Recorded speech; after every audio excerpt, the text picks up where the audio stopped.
بسم اللہ الرحمن الرحیم اللہم صلی علی محمد وعلی آل محمد۔ السلام علیکم ورحمۃ اللہ وبرکاتہ۔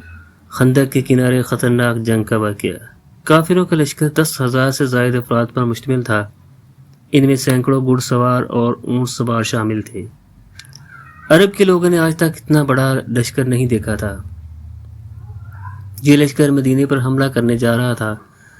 اس لشکر کی سرداری ابو سفیان کے سپرد تھی، اور ہر کافر یہ خوش ہو رہا تھا کہ مٹھی بھر مسلمان ان کا مقابلہ نہ کر سکیں گے، اور آج ہم اسلام کو ہمیشہ کے لیے عرب کی ریت میں دفن کر دیں گے۔ کئی کافر یہ سوچ رہے تھے کہ مسلمان ایسا عظیم الشان لشکر دیکھ کر مدینے سے بھاگ جائیں گے۔ یہ دیکھا جائے تو یہ مقابلہ بھی نہ بنتا تھا۔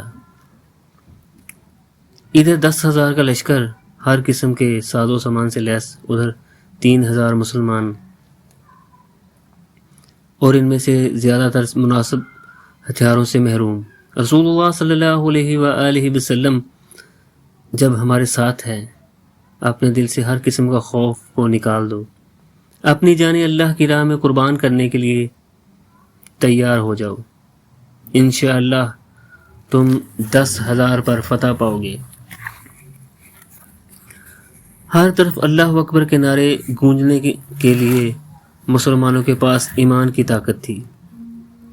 وہ اللہ سے ڈرتے تھے، اور اللہ سے ڈرنے والے کبھی کسی سے نہیں ڈرتے۔ اس موقع پر ایک صحابی حضرت سیدنا سلمان فارسی رضی اللہ تعالی عنہ نے مشورہ دیا کہ خندق کھودی جائے تاکہ دشمن مدینے میں داخل نہ ہو سکے۔ پیارے رسول صلی اللہ علیہ وآلہ وسلم کو یہ مشورہ پسند آیا، چنانچہ خندق کھودی جانے لگی۔ رسول اللہ صلی اللہ علیہ وآلہ وسلم بھی سب کے ساتھ مل کر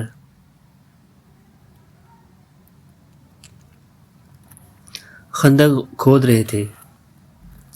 کدالوں اور بیلچوں نے زمین کا سینہ چیرنا شروع کر دیا۔ کھدائی کے دوران ایک سخت چٹان تھی، ٹوٹنے کا نام نہ لیتی۔ نبی کریم صلی اللہ علیہ وآلہ وسلم تشریف لائے اور اللہ کا نام لے کر کدال سے ایسی ضرب لگائی کہ چٹان ٹکڑے ٹکڑے ہو گئی۔ ادھر کھدائی کا کام بڑی تیزی سے جاری تھا، ادھر کفار کا لشکر مدینے کے نزدیک آتا جا رہا تھا۔ لشکر کفار مدینہ کے پاس پہنچ گیا، مگر یہ کیا لشکر آگے بڑھنے سے رک گیا تھا۔ لشکر کا سردار ابو سفیان جو پیچھے تھا، گھوڑا دوڑاتا آگے آنے لگا۔ وہ چیخ چیخ کر کہہ رہا تھا کہ رک کیوں گئے؟ اے بہادرو، آگے بڑھو اور مسلمانوں کا صفایا کر دو۔ گھوڑا دوڑاتا ہوا آگے آ گیا، اور پھر اسے بھی رکنا پڑا۔ اس کی آنکھیں حیرت سے پھٹ گئیں۔ لشکر کے آگے نہ بڑھنے کی وجہ سے اسے نظر آ گئی، اس کے سامنے خندق تھی، گہری اور چوڑی خندق، جسے پھلانگنا گھوڑے کے بس کی بات نہ تھی۔ لات منات کی قسم، میں نے اس سے پہلے یہ چیز نہیں دیکھی۔ ابو سفیان بولا، تم ٹھیک کہتے ہو سردار، اس سرزمین پر کسی نے بھی اس سے پہلے خندق نہیں کھودی۔ ایک اور سردار نے کہا، اب کیا کیا جائے؟ یہ سوال تھا جو تقریباً ہر کافر کے ذہن میں اٹھ رہا تھا۔ وہ تو ایک پہل میں مسلمانوں کو کچل دینے کی اسکیم بنائے ہوئے تھے، ایک اور یہاں لمبی چوڑی خندق ان کا منہ چڑا رہی تھی۔ ہمت ہے تو آؤ، مجھے پھلانگو اور مسلمانوں سے مقابلہ کرو۔ آخر فیصلہ یہ کیا گیا کہ مدینے کا محاصرہ کر لیا جائے۔ مسلمان خود ہی بھوک سے تنگ آ کر مقابلے پر آ جائیں گے۔ چنانچہ مدینے کا محاصرہ کر لیا گیا۔ یہ محاصرہ 22 دن تک جاری رہا۔ مدینے میں خوراک کا ذخیرہ کم تھا، مگر مسلمانوں کے پاس جذبہ ایمانی کی کمی نہ تھی۔ انہیں اللہ پر بھروسہ تھا۔ وہ پیٹ پر پتھر باندھ کر بھوکے پیاسے اللہ کی راہ میں جان دینے کا عزم کیے ہوئے تھے۔ خود رسول اللہ صلی اللہ علیہ وآلہ وسلم کے پیٹ مبارک پر 2 پتھر بندھے ہوئے تھے۔ کافروں کا لشکر کا برا حال تھا، وہ تو مسلمانوں کو جھٹ پٹ تباہ و برباد کر دینے اور شہر مدینہ کی اینٹ سے اینٹ بجا دینے کا ارادہ لے کر آئے تھے، مگر کرنا پڑ گیا تھا محاصرہ۔ ان کے پاس بھی خوراک اتنی زیادہ نہ تھی کہ آرام سے بیٹھے رہتے۔ کافروں کے سردار ابو سفیان نے پریشان ہو کر اپنے کمانڈروں سے مشورہ کیا کہ اب کیا کیا جائے۔ محاصرہ ختم کر کے واپس جانے میں بڑی ذلت تھی، اس لیے ایک کمانڈر نے کہا، میں نے خندق کو ایک سرے سے دوسرے سرے تک دیکھا ہے، ایک جگہ سے خندق ذرا تنگ ہے اور زیادہ گہری بھی نہیں ہے، وہاں سے ہمارے گھڑ سوار خندق پار کر سکتے ہیں۔ ابو جہل کے بیٹے اکرمہ نے اکڑ کر کہا، تو پہلے میں اور میرے سوار خندق پھلانگ کر مسلمانوں کو للکاریں گے۔ وہ جگہ جہاں سے خندق ذرا کم چوڑی اور گہری تھی کچھ اوٹ میں تھی، قریب آنے پر ہی نظر آتی تھی۔ اکرمہ نے 7 گھڑ سوار اپنے ہمراہ لیے اور اس جگہ کی طرف چل دیا۔ اکرمہ کے ہمراہ ابن عبد ود بھی تھا، جو قریش میں دیو کے نام سے مشہور تھا۔ اس کا نام صرف قد کاٹ عام آدمیوں سے بڑا تھا، بلکہ یہ بڑا طاقتور بھی تھا۔ اکرمہ گھوڑے کو دور سے دوڑاتا لایا اور خندق کے کنارے آ کر گھوڑے نے جمپ لگائی اور ہوا میں اڑتا ہوا خندق کے پار آ گیا۔ اکرمہ کے باقی ساتھی بھی خندق پھلانگ آئے۔ اس پر کافروں کے لشکر نے نعرے لگانے شروع کر دیے۔ نعرے سن کر مسلمان پہرے دار دوڑتے ہوئے ادھر آئے تو اکرمہ نے کہا، فی الحال کوئی اور گھوڑا خندق پار کر کے نہیں آئے گا، جاؤ تم میں سے جو سب سے زیادہ بہادر ہے اسے میرے سامنے لاؤ، وہ میرے آدمی کا مقابلہ کرے گا، اگر اس نے میرے آدمی عمرو کو گرا لیا تو ہم سب کو قتل کر دینا۔ رسول اللہ صلی اللہ علیہ وآلہ وسلم اپنے جانثاروں کے ساتھ وہاں آ گئے جہاں اکرمہ اور اس کے ساتھیوں نے خندق پار کی تھی۔ سیدنا حضرت علی رضی اللہ تعالیٰ عنہ بھی نبی کریم صلی اللہ علیہ وآلہ وسلم کے ساتھ آئے تھے۔ دیو کی طرح لمبے تڑنگے عمرو بن عبد ود نے اپنا گھوڑا آگے بڑھایا اور گرجا، کون ہے جو میرا مقابلے میں آئے؟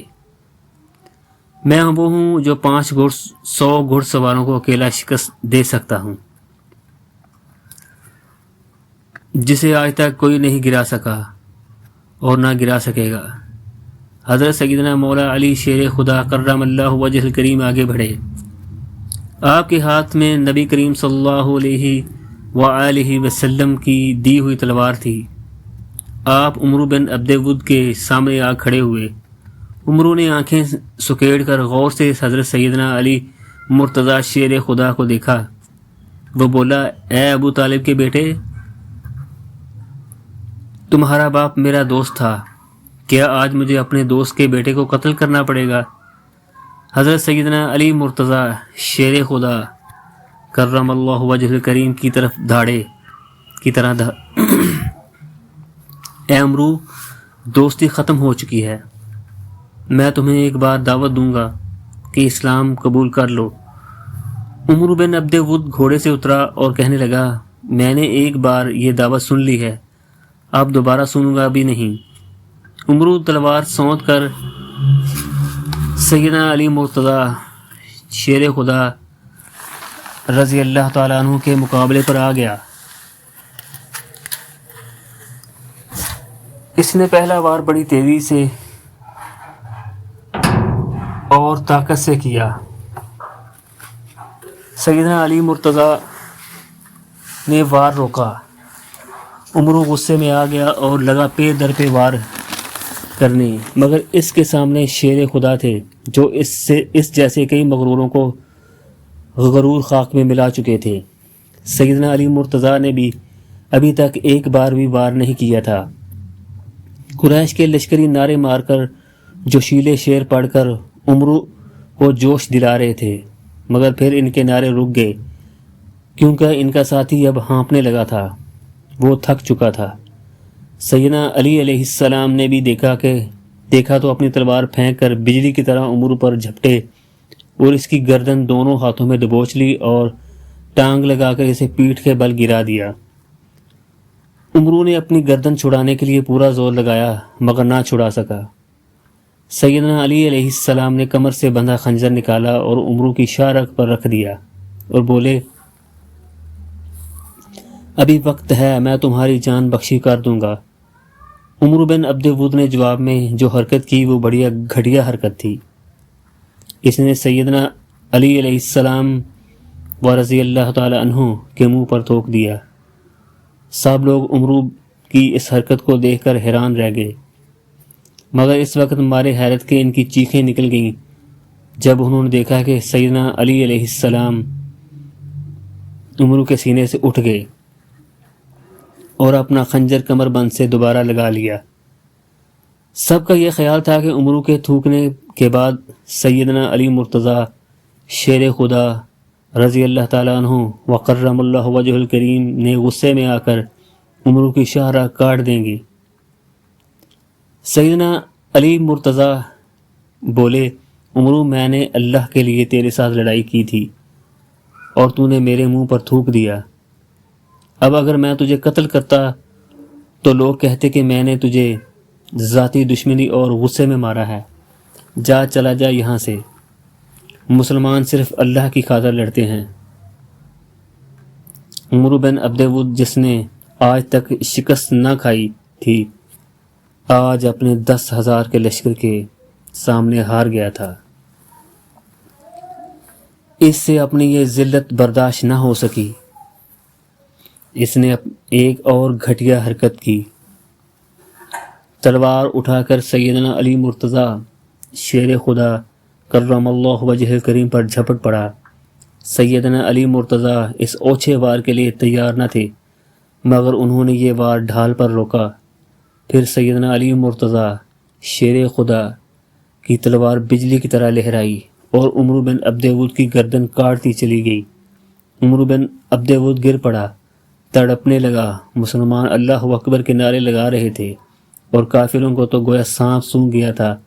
ان کا سردار جو ناقابل شکست سمجھا جاتا تھا، وہ اپنی طاقت پر بڑا غرور کرتا تھا، آج خاک میں تڑپ رہا تھا۔ اکرمہ اور اس کے ساتھیوں نے یہ منظر دیکھا تو گھوڑے موڑ لیے اور خندق پھلانگ کر واپس چلے گئے۔ ان میں ایک بھاگتے ہوئے خندق میں گر پڑا، مسلمانوں نے تیر مار کر ہلاک کر دیا۔ کافروں کی سمجھ میں نہیں آ رہا تھا کہ اب کیا کریں۔ واپس جانے میں بڑی ذلت تھی اور آگے جانے کا راستہ نہ تھا۔